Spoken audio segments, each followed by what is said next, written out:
in 2028. So I've already endorsed President Trump.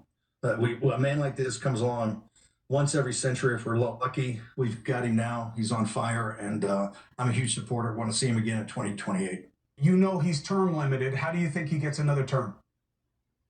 We're working on it. I think we'll have a couple of alternatives. Let's say that. We'll see. We'll see what the definition. We'll see what the definition of term limit is. What the hell are you smiling about, Steve Bannon? That's BS. That's BS. Seriously, somebody needs to tell you. You got that wicked ass smile on your face. So is that funny to circumvent the Constitution? Is that funny to alter and circumvent the 22nd Amendment? I thought you were a conservative. I thought it was about the Constitution. Constitution. Okay? If anybody was against the Constitution or should be against the Constitution, it should be black people.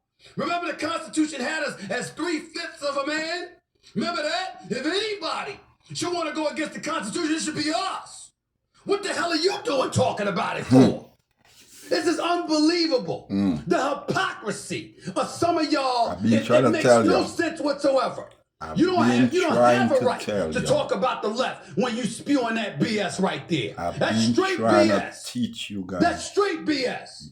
Before I go further, though, let me dial it back just a second, because as I get into my diatribe over that bull that came out of his mouth on national television last night, I came on the show in the immediate aftermath of his appearance with Chris Cuomo. It was me and Bill O'Reilly together.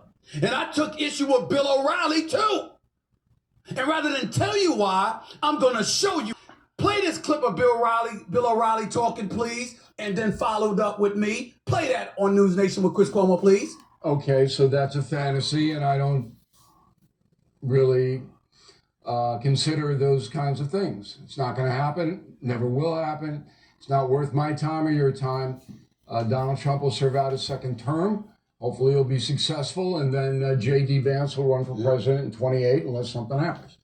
Respectfully, Bill O'Reilly, it doesn't matter whether it's not going to happen. It matters that people on the right who preached for decades upon decades about following the Constitution suddenly come on national television and say there's nothing wrong with circumventing it. That's the issue. The 22nd Amendment says it, okay? It explicitly states in the Constitution that for the presidency, there will be a 2-term limit. No person shall serve more than 2 terms. They know this. Now, these are the same people that spent decades upon decades telling us the Constitution, the Constitution, the Constitution. We're going to follow the Constitution. But now that they've got a guy in office that they swear by, suddenly the rules don't apply. Amen. And